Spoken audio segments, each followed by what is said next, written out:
Et salut tout le monde, c'est Un Regard Neuf et j'espère que vous allez bien. Moi, comme d'habitude, ça va super. Être sportif professionnel est un véritable engagement, on y consacre son temps libre et parfois même sa vie familiale, quitte à déménager et changer complètement de vie pour vivre son rêve.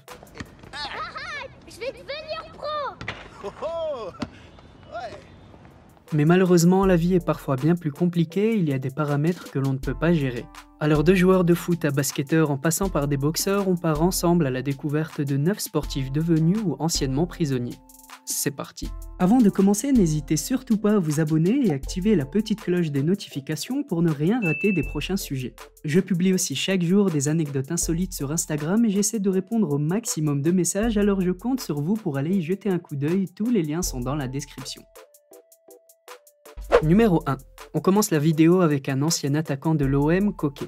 Entre 2004 et 2006, il fait une brève apparition à Marseille avant de continuer sa carrière dans de nombreux clubs comme l'Aris Salonique, le Dynamo de Houston ou encore le Blooming Santa Cruz de Bolivie. Et je crois bien que son séjour en Bolivie lui a mis des idées pas très nettes en tête. Après avoir terminé sa carrière en 2016, il est arrêté fin 2019 par la police espagnole accompagné d'une vingtaine de personnes. Et la raison est simple et malheureuse, il est soupçonné d'être à la tête d'un réseau de trafic de drogue. C'est une véritable opération de grande ampleur qui a été menée par la Guardia Civile et pas moins de 150 policiers ont été appelés à Estepona, une ville pas loin de Marbella. Et au final, de l'argent, des armes et une grosse quantité de drogue ont été saisis sur place. Et comme je vous l'ai dit plus tôt, Koké et son frère ont été soupçonnés d'être à la tête de ce trafic de drogue et sont actuellement en prison. Numéro 2. Il faut dire que les préjugés ont la vie dure et les séries sur les narcos colombiens de ces dernières années n'ont pas aidé non plus. Vous vous souvenez très probablement de René Higuita, le joueur colombien des années 90, connu et reconnu pour son célèbre coup du scorpion. Et si l'homme a souvent fait parler de lui pour ses exploits sportifs, il a aussi très souvent fait couler l'encre dans la presse à scandale. À tel point qu'il devait avoir sa propre émission de télévision intitulée Higuita, du sang, de la sueur et des larmes. Donc juste avec le titre, on comprend à peu près l'ambiance. Pour commencer, l'homme n'a jamais caché son amitié et son intimité avec le célèbre baron de la drogue, Pablo Escobar. Il n'hésitait pas à lui rendre visite en prison et pas de manière discrète puisqu'à chaque fois il était sous les flashs des caméras. À partir de ce moment-là, il n'a plus jamais été lâché par la justice de son pays et dès le moindre faux pas du footballeur, tout le monde lui tombait dessus. Déjà condamné à du sursis pour consommation de cocaïne, il finit par faire de la prison ferme et c'est depuis sa cellule qu'il assiste à la Coupe du Monde 1994. Il a ensuite été suspendu pour dopage et comme en Colombie rien ne se fait dans la demi-mesure, des réalisateurs et plus précisément Dario Vargas ont décidé de faire une série de sa vie. Il a donc dit adieu à sa carrière de footballeur et est devenu une star des téléréalités, des publicités et autres apparitions télévisées en tout genre. Numéro 3. Ronaldinho n'est plus à présenter, le footballeur international brésilien champion du monde en 2002 avec l'équipe du Brésil est sans aucun doute un des footballeurs les plus talentueux de l'histoire. Mais après avoir fait parler de lui durant des décennies pour ses talents, il a lui aussi fait un tour par la case prison. En début d'année 2020, il est placé en détention provisoire avec son frère au Paraguay. Ils sont accusés d'avoir fait usage d'un faux passeport et d'avoir participé à une affaire de blanchiment d'argent. Et pourtant, malheureusement pour eux, tout avait bien commencé. Ils étaient arrivés dans la capitale paraguayenne en mars pour faire la promotion d'un livre, mais aussi participer à des opérations de bienfaisance.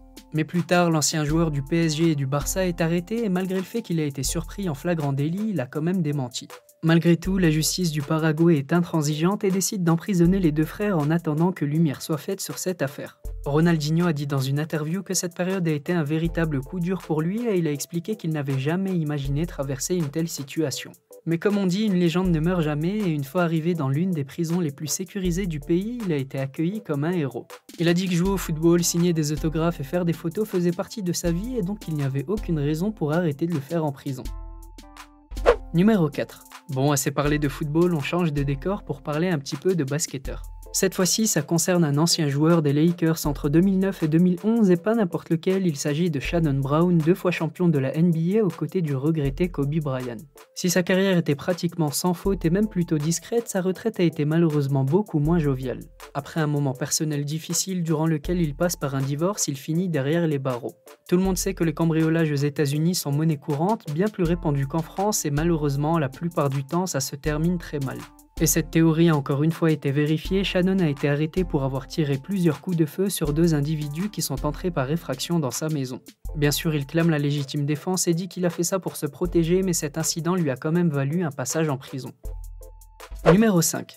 On continue avec un autre basketteur de renom, mais cette fois-ci tout s'est passé avant sa carrière professionnelle. Il s'agit d'Allen Iverson, un athlète extrêmement talentueux qui a vu sa vie basculer à ses 17 ans. Né dans les quartiers de Hampton en Virginie, Allen a réussi sa vie et a échappé au crime grâce au sport. Mais le 13 février 1993, il décide de sortir au bowling avec des amis à lui. Le problème, c'est que rapidement le ton monte et on ne saura jamais réellement pourquoi. Selon la version d'Allen, il explique qu'un groupe de jeunes de couleur blanche ont utilisé le N-word à l'encontre d'Allen et ses amis, tous afro-américains. Le N-word est un mot qui fait référence à la traite négrière et à l'esclavagisme qu'ont subi les Afro-Américains et autres peuples un petit peu partout dans le monde. L'utiliser à nouveau aujourd'hui alors que l'on connaît sa signification et le contexte de son utilisation est donc clairement du manque de respect et de considération. Enfin bref, une grosse bagarre explose et 4 personnes sont arrêtées, dont Allen, et c'est justement lui qui a le plus de charges sur son dos. La raison est qu'on l'accuse d'avoir frappé une femme à la tête à coups de chaise et Allen renie catégoriquement et dit que ce n'était pas du tout lui, mais le juge ne veut rien savoir. Allen a d'ailleurs dit plus tard dans une interview « J'étais coupable avant même le procès ». Rapidement, la sentence lui tombe dessus, 15 ans de prison, 10 avec sursis et 5 en ferme. Et vous vous en doutez, pour Allen, tous ses projets s'envolent, il doit rester jusqu'à ses 22 ans derrière les barreaux et il est incarcéré à Newport News, une ville voisine. Mais très vite et heureusement pour lui, les protestations se font entendre, si bien que 4 mois plus tard, le gouverneur de l'État gracie Allen pour absence de preuves suffisantes. Donc au final, plus de peur que de mal. Numéro 6. Vous connaissez sûrement Fabio Cannavaro, footballeur extrêmement talentueux qui a été élu meilleur joueur de la FIFA de l'année 2006. Il a aujourd'hui 46 ans et il y a quelques années, il a été condamné à 10 mois de prison après avoir été attrapé par la police dans sa villa en compagnie de son frère, un autre joueur de Série A. Il voulait simplement se rafraîchir dans la piscine, mais le problème c'est que la villa en question était sous-scellée en raison de sérieux doutes sur son permis de construire. Et finalement, la maison de l'ancien défenseur a été saisie après avoir été accusé d'évasion fiscale. Les autorités italiennes ont également dit qu'il devait plus d'1 million d'euros en impôts impayés. Et ils se sont donc servis, ils ont saisi des biens d'une valeur d'1 million d'euros ainsi qu'un yacht de 180 000 euros appartenant à Cannavaro. Numéro 7. Il est vrai que le succès amène l'argent, mais souvent il suffit d'une seule addiction pour que tout s'envole. Corey Blount est aussi un ancien joueur de la NBA, vétéran de la ligue depuis 11 ans qui a été condamné à 1 an de prison pour des accusations liées à de la possession de drogue. En décembre 2008, il est arrêté en possession de marijuana et il ne peut pas parler de consommation personnelle vu l'énorme quantité. Du coup, tout s'est compliqué pour lui et il aurait pu encourir jusqu'à 10 années de prison.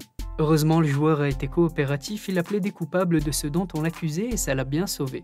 Et entre nous, clairement, comme chemin, c'est vraiment triste, surtout que la plupart du temps, quand des sportifs de haut niveau de son rang prennent leur retraite, on entend parler d'eux pour des œuvres de charité ou encore pour avoir monté des entreprises. Et on espère donc pour lui que ce n'était qu'une erreur de passage dans sa vie, car après tout, quasiment personne n'est à l'abri d'un mauvais choix. Numéro 8.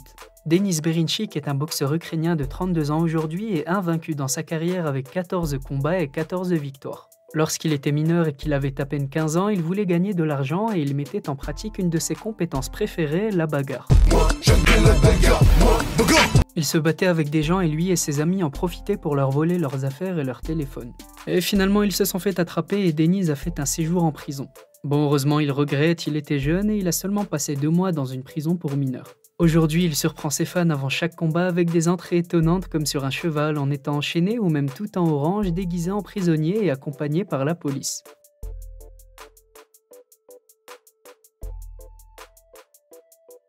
Et le numéro 9. On termine la vidéo avec un sportif condamné dont on avait déjà parlé dans une autre vidéo, Tony Farmer, la fameuse personne dans cette vidéo.